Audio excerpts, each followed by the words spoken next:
Welcome, everyone, and thank you for showing up today to this webinar, Leading a Hybrid Team, Mixing Remote in the Office. And certainly, we thought maybe the world might be slowly returning back to normal. And then, of course, we have seen a recent change in COVID numbers and the pandemic sort of taking a turn all around the world in maybe a direction we didn't want. And we are going to be seeing more and more of these mixed teams where there may be some going back to work, some people staying at home. And even as the pandemic hopefully improves here very soon, we're going to continue to see this as a model, as something that we're going to need to deal with. Hopefully your organization is maybe considering going fully remote, as my organization has been since 2009. But I think for most of you, you may be seeing a bit of hybrid, and that's okay too. As long as you're getting some access to remote, I think you're going to be pretty happy, especially once the kids go back to school. Now, there is a little bit of housekeeping. If you see on your WebEx there is a chat feature and a Q&A feature. I'm going to ask you in a little bit to maybe go ahead and do a little survey for me inside the chat area, so make sure you know where that is. As we're going along, if you have questions, if you have comments, you can put that in the chat area. And I'm going to pause about maybe 2/3 of the way through, and I will certainly at that point answer any questions, try to maybe engage in some of the dialogue. And then at the end, again, we'll do that one more time. So there's plenty of opportunities for engagement and questions if you have things on your mind, or maybe I didn't address something specifically. But thank you so much, everyone, for being on today. I'm excited to be presenting to so many of you. We've had a really huge response to this idea. And if you don't know me, for whatever reason, if you're stumbling upon this webinar by chance, my name is Chris Dyer. I'm the author of The Power of Company Culture, which you can pick up wherever you buy your books online.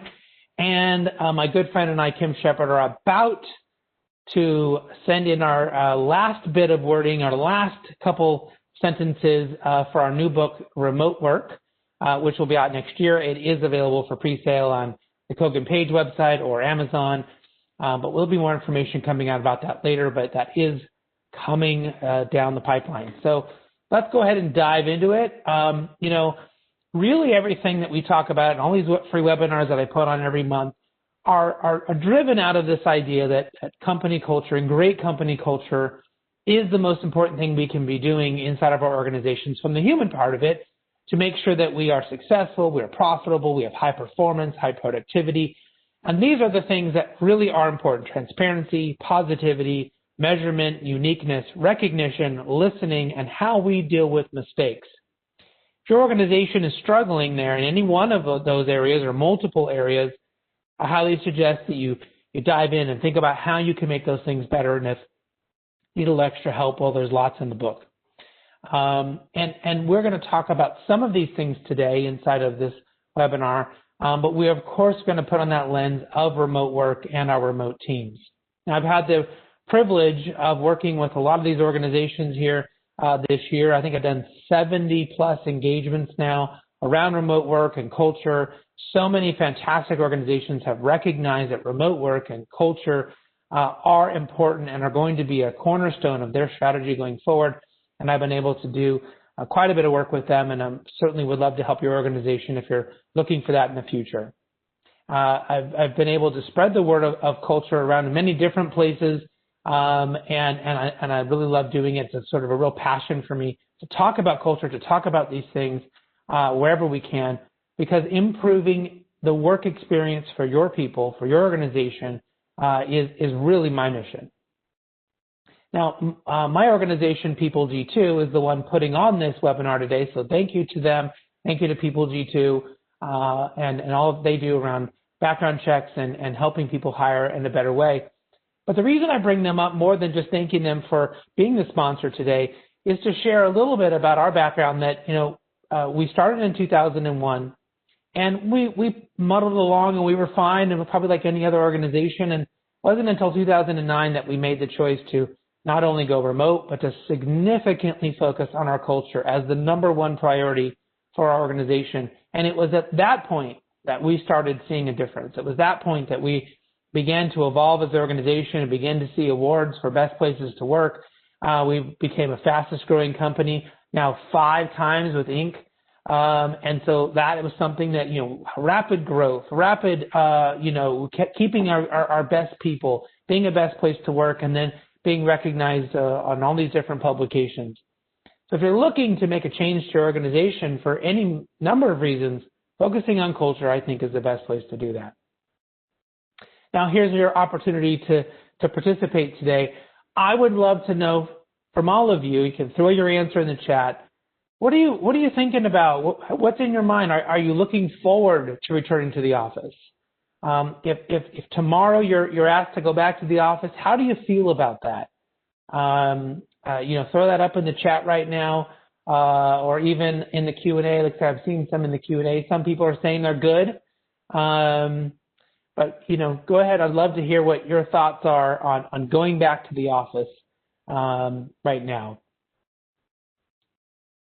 Looks like we've got a lot of people who are interested in going back to the office, which is really interesting. I'm gonna share here in a moment the results of a 70,000 employee survey that was done on how employees are feeling. So what we're noticing, there's some great comments. Already working remotely, would never want to go back. We have some no thank yous. I think those are really kind of represent some of the things that we're seeing across different organizations. What I'm noticing is that the C-level and maybe the senior level leaders are really enthusiastic about going back and wanting to kind of get back to what they were comfortable with.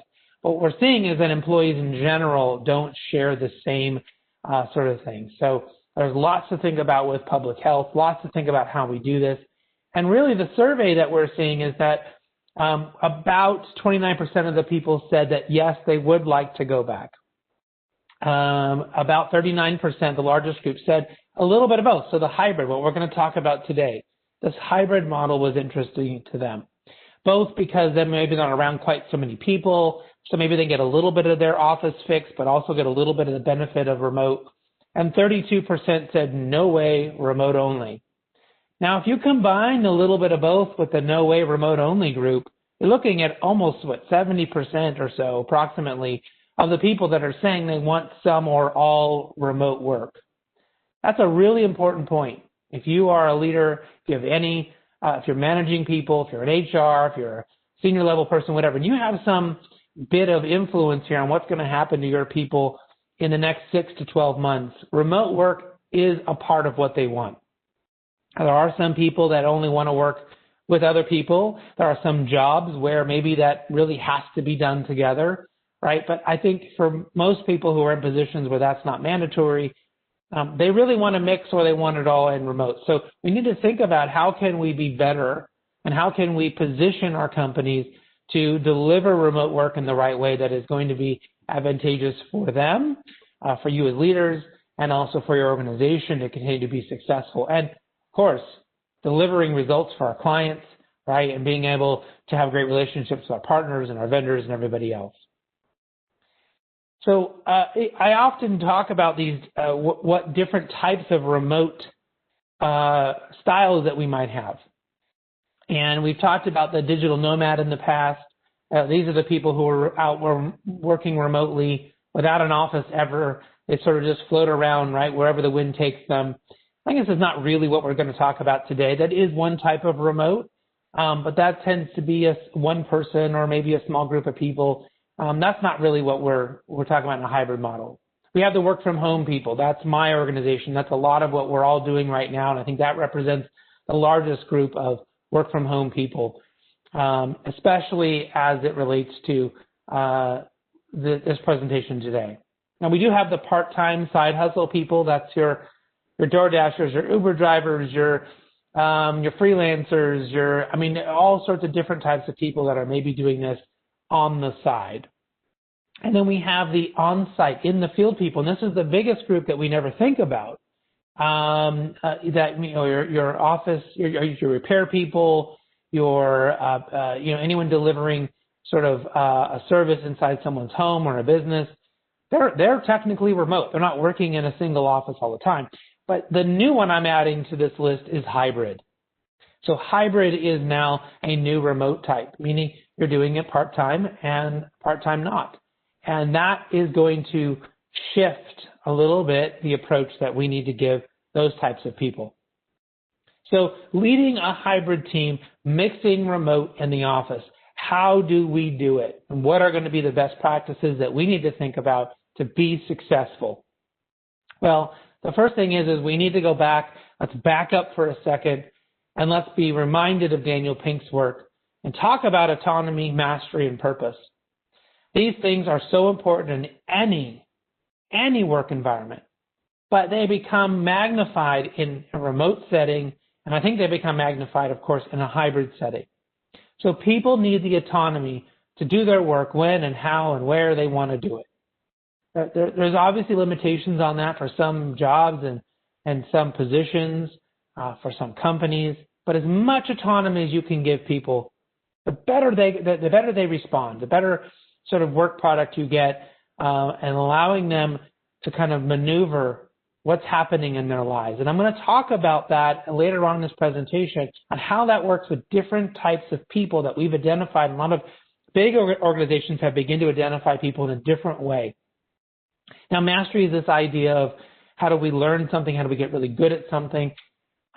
Really the work that Daniel Pink did said, we need mastery in our lives somewhere. It doesn't have to necessarily be at work, but it's got to be somewhere. So those of you showing up here today for a webinar that you're learning new things, that's great. We want to encourage our people to continue to learn new things and to get some sort of mastery for them to be happy. And then, of course, they need to be connected to our purpose. So we need to remind our employees, what is our purpose? Make sure we have alignment there. Our purpose may have changed slightly based on the pandemic. Our purpose may have changed slightly based on new initiatives or new products or services. So we have to make sure that our people can understand that and are aligned with that. Super important that all three of these things are running in harmony if we want to see a good result from remote work or hybrid work.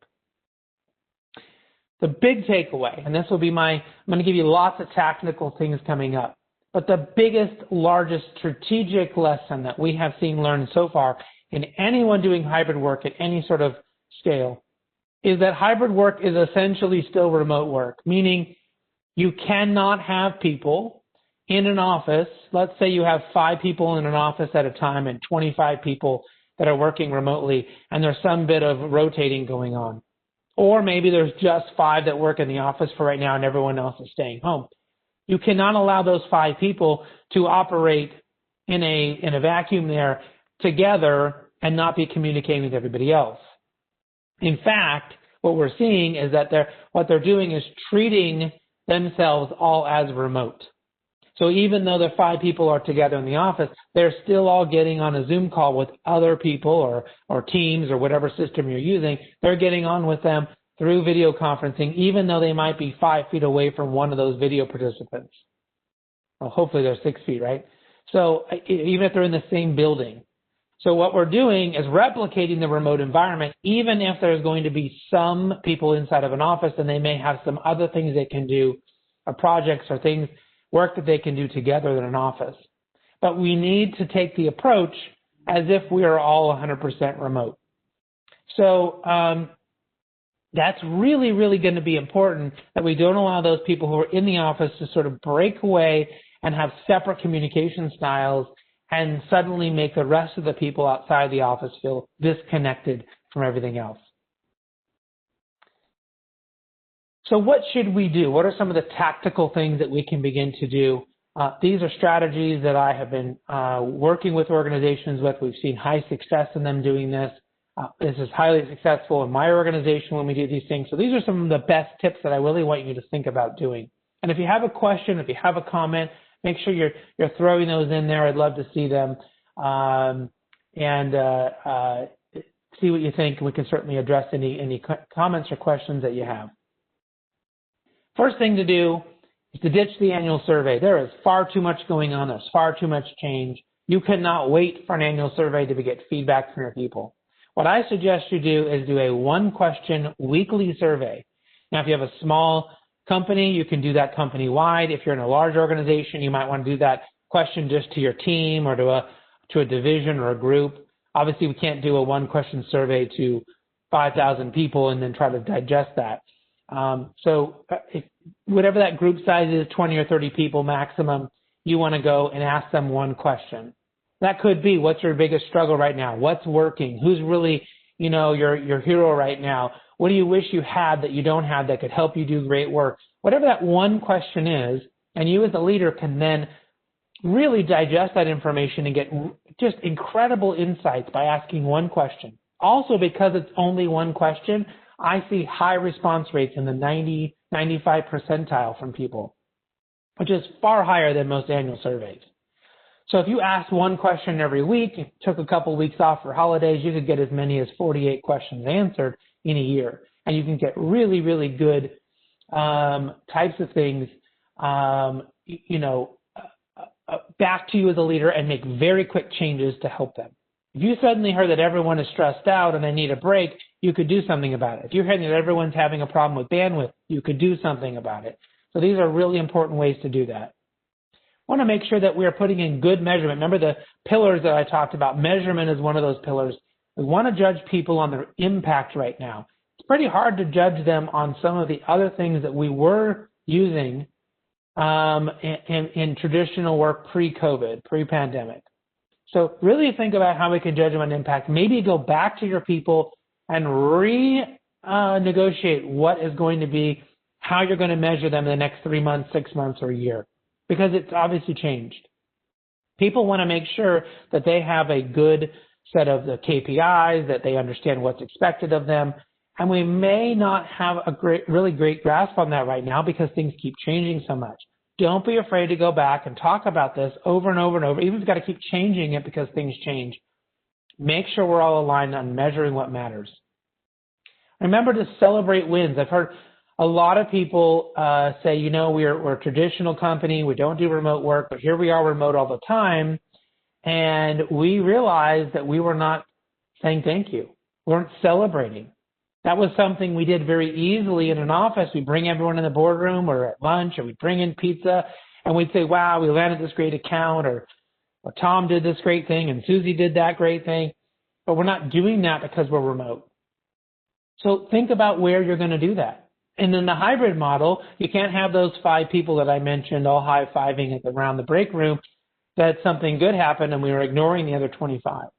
So will you do that in your Slack room? Will you do that on Teams? Will you do that in some public place where it can be done so that everyone can see it? Will you call a meeting once a week with your team or the company to talk about wins and to say thank you? However you want to do it, make sure you're doing it. That's the most important part.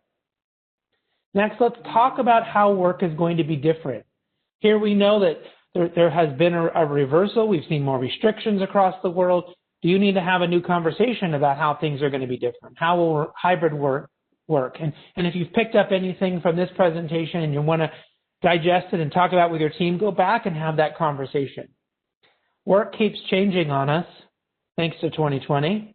Things keep moving. We have to, as leaders, keep going back and having those conversations and not assume that everyone understands that it's different, understands what's going to happen going forward. Now, I mentioned to you that we're seeing different types of groups of people. Now, what I have been suggesting to my clients and to the people that I'm working with is that we really think about regrouping our people in different ways. So, especially if we see a return to a lockdown. Right now, we see single people who are living alone are one type of group. So they tend to overwork, they're getting bored, they have a lot of extra time on their hands, they're getting discouraged when other people can't keep up with them because they're working so hard, they're doing things. They're open to virtual hangouts and trivia and games and happy hours and all these fun things that people have been doing. Our couples, people living with one other person, tend to be pretty similar to the single people. We also notice some overworking, some over drinking, some overeating, some just sort of overdoing it all together, again, because of the boredom. We're noticing that these two groups of people are best put together. So if you can regroup your people temporarily, maybe instead of having a customer service group, maybe you regroup people who are living alone or living with one other person because they're having different experiences. okay? And so if they can work together and bounce ideas off, they're more likely to be on the same page and the same work cadence than other types of people. We also need to coach them in different ways. We need to be thinking about them, making sure that they're not overdoing it, they're not overworking. Again, they're happy to be in some of these sort of fun events you could be doing, which is different than our other groups. So we have our couples with kids. They are overstressed. They are not getting as much work done as everybody else, right? So they need a little bit more leeway. They need a lot more flexibility with their schedule and when they can work, when they can't work, because they're homeschooling and they've got lots of people in the house, right? They may be sharing an office with a spouse and with their kids and everything else. And then we're seeing the multi-generational families. Now, the multi-generational families have a little bit of an advantage over just the traditional families because they have maybe an older parent, a grandparent, an older sibling who came home from college that is helping with the younger kids, right, to watch them, help them with online school. But now we have all of these people completely destroying the bandwidth, right? We have 5, 6 computers on Zooms, on Netflix, on all these different platforms. So what we found is we had to get those people Wi-Fi hotspots, dedicated internet, maybe pay for expanded bandwidth, and also that because these people had different work schedules, we were grouping these people together. So think about how you're going to address the issues for your people, not based on their job title, not based on their department, not based on where they're located, but based on their family structures, their living structures, because they have different needs and they have different issues that's going on for them right now. And this will become incredibly important in hybrid work because someone who's maybe living by themselves, like I said, may be overdoing it, overworking and burning out, and you have someone who has a family and has kids and they are struggling and they're having a hard time keeping up with their work. And so we can kind of offset some of that and make adjustments. As we look at remote and hybrid, there are some very specific things that we've also seen be really important. Now, this can be a bit controversial, but I am advocating that you stop having one-on-one meetings for the most part. There are some one-on-one meetings that are super important. There are these types of meetings, maybe an HR meeting or a certain type of coaching meeting where, yes, you want to have a one-on-one. But I'm going to say in general, one-on-one meetings are a waste of time, and they put a bit of responsibility on you and the leader to solve all these issues that people are having right now. And it puts you as a leader in the position of having to spend so much time on the phone or on video calls that it's overwhelming. So what do you do instead? Well, you have more group meetings.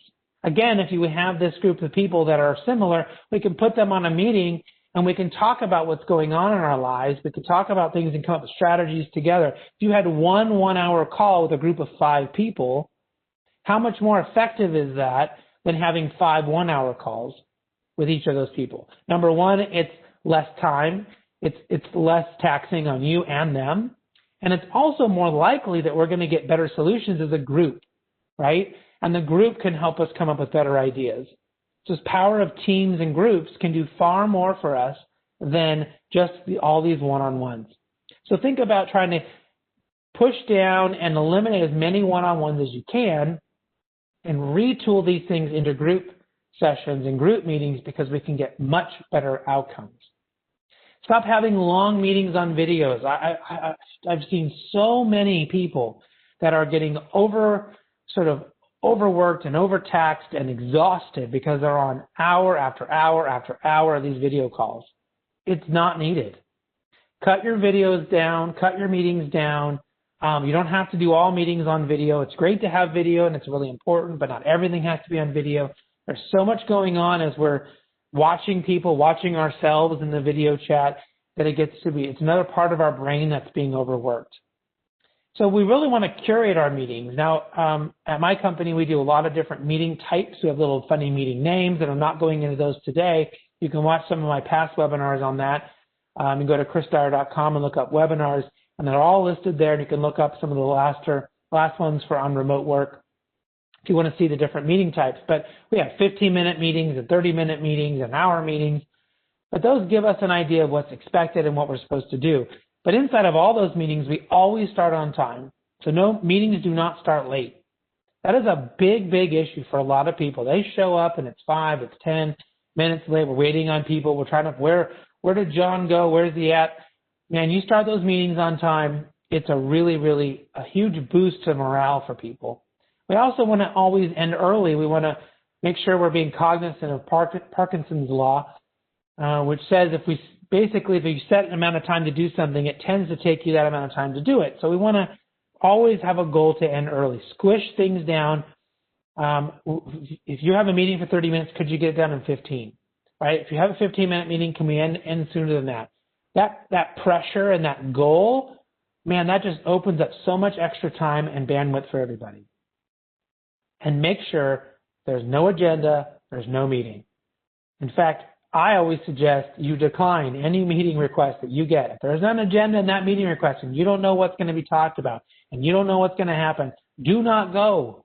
Do not reward someone for scheduling a meeting that you cannot possibly be prepared for if you don't know what's going to happen.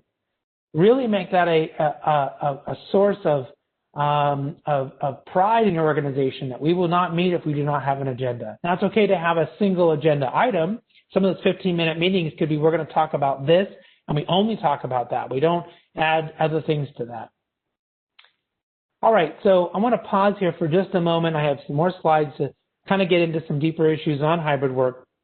But if there's a specific question you have right now or anything, I certainly want to bring that up. And I appreciate, I saw a comment here about one of my slides about thinking about couples with kids, and it could also be single parents.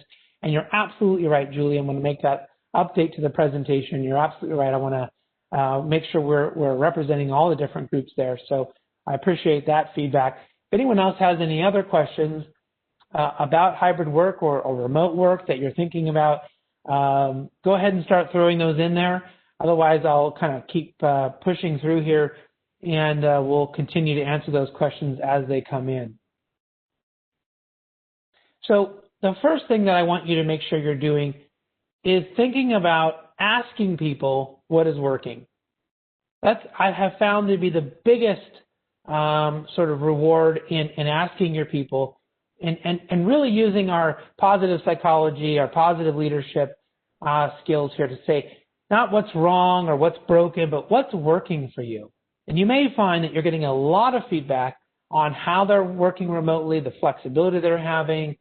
Maybe it's the opposite. Maybe for the type of job they're doing, they really do need to be in the office. Or there are certain challenges, right? So what's working for them? And really thinking about what is good, right? What's good about how you're working right now? I have found that even though people are struggling a little bit with remote work and being able to manage some of that parts of it, they're also saying I'm getting so much more done. I feel like I'm being around the family more often because I've eliminated my commute. So really want to make sure we're flushing that out. Let's see, there's a good question here from Nancy who asked, what if the team is larger than 20 or 30 people regarding the one question versus annual survey monthly with a 3-question or quarterly? So if it's bigger, I say break it up into groups. So have different leaders go to each of the different groups of people.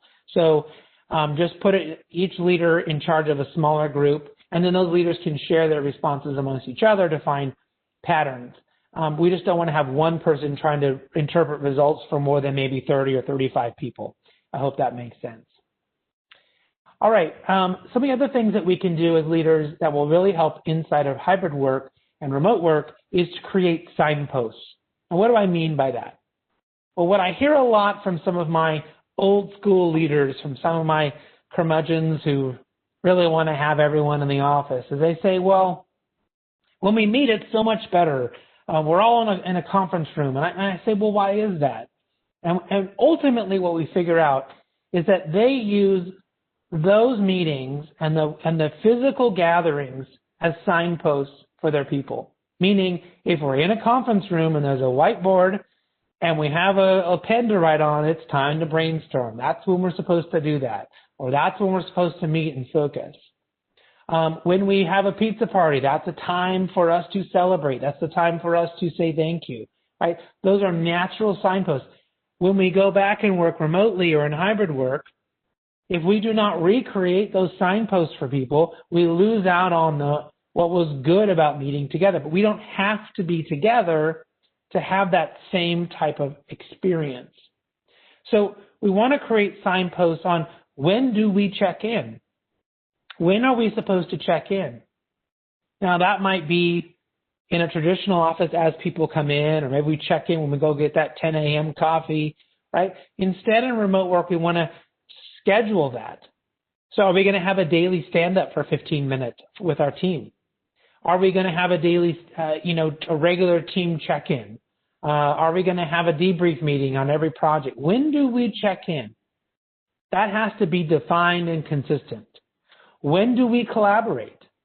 So when do we come together to really work things out, right? We need to schedule those intentional meetings. Maybe it's an intentional day or an intentional moment of when is that going to happen, so that we don't have to have that signpost of, well, we're all in the conference room. That means we collaborate. How do we create a virtual conference room? There are plenty of technologies out there to create virtual whiteboards. Even a shared Google Doc is a place we can all type into at the same time. When do we brainstorm, right? So when does that happen? When does that creative part happen?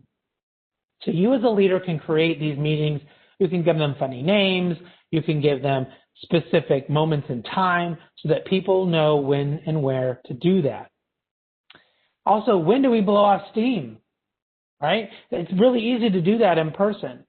Friday afternoon, everyone's sort of not really working. As companies will have beer afternoon Fridays, or they bring in, do pizza parties or things like that. You're going to have to redesign that inside of your organization as long as you're doing any sort of remote work. When do we blow off steam? Is it a daily checkout at the end of the day? Is it a Friday afternoon meeting? Is it a post-project meeting? Is it, inside of Slack? So my company actually does quite a bit of blowing off steam inside of our water cooler room on Slack. So we don't have to, that's our signpost, that's where we go to do that. We don't necessarily have to build it into another video conference.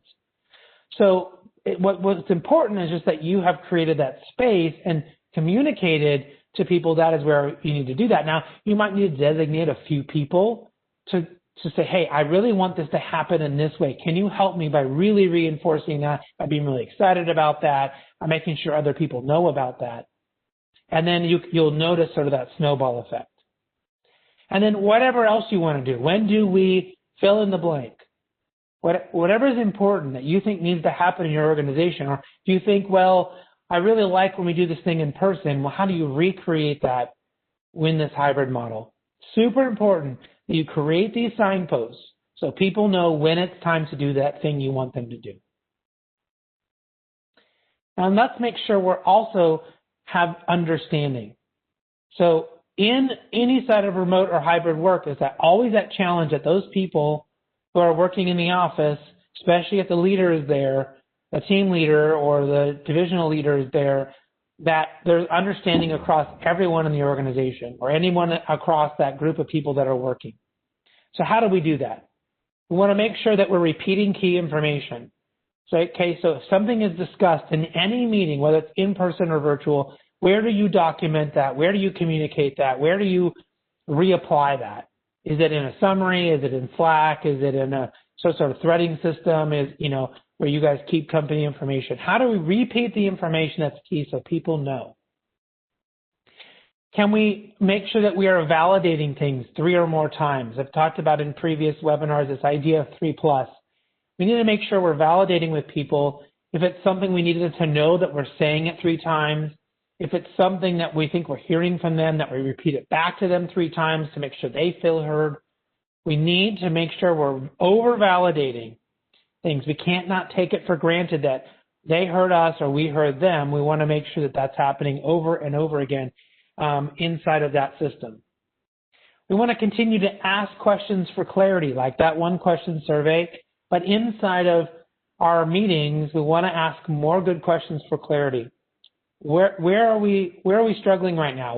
What is everyone's understanding of this project?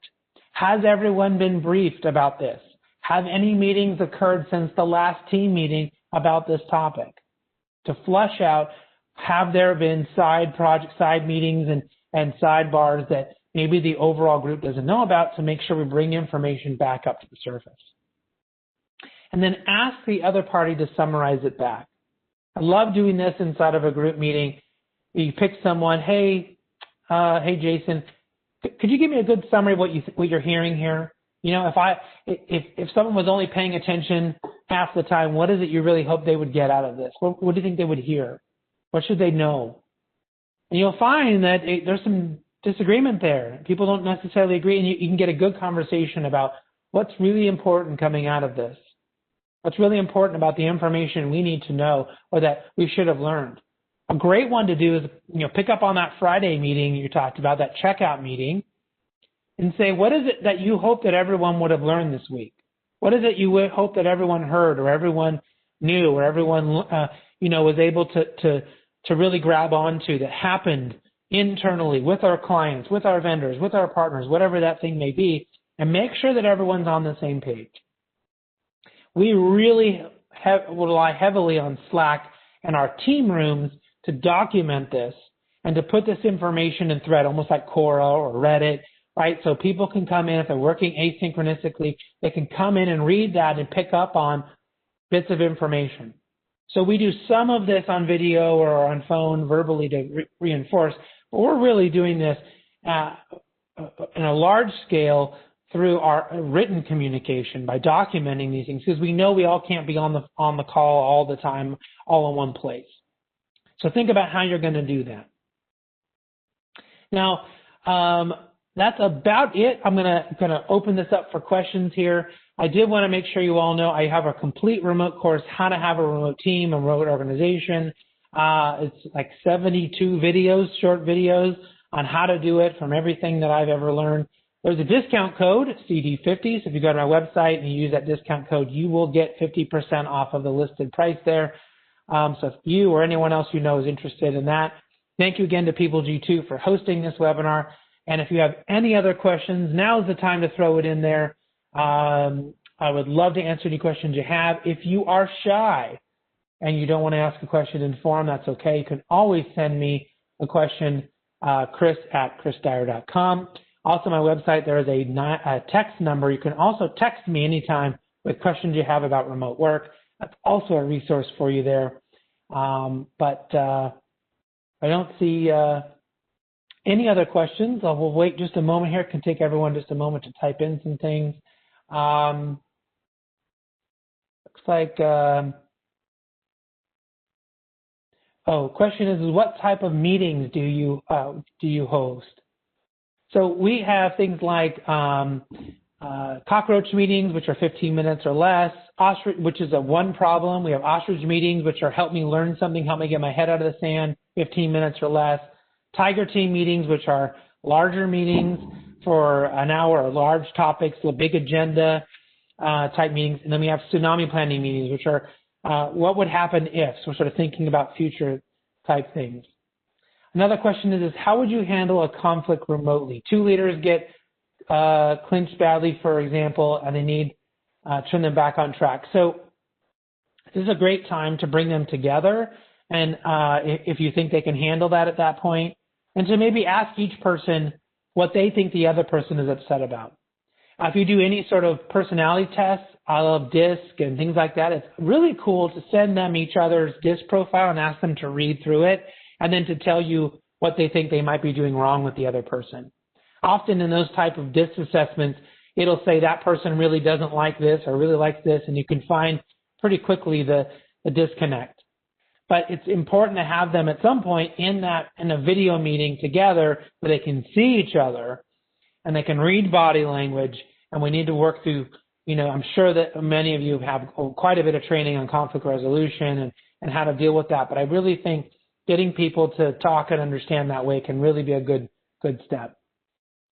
Next question is any suggestion on talking with C-level about remote work and benefits? If C-level is kind of the old school curmudgeon, yeah. So, this is one of the things that we've seen that is a benefit to the pandemic. It's forced people to go remote, forced people to do work from home and to see the benefits.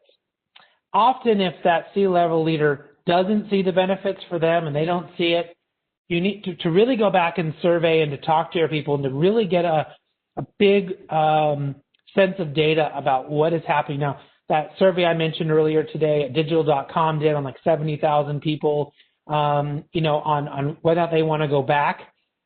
Right, if most people want to go remote or hybrid, right, that's a talent recruitment strategy. If you're going to force everyone to come back, you're going to lose people.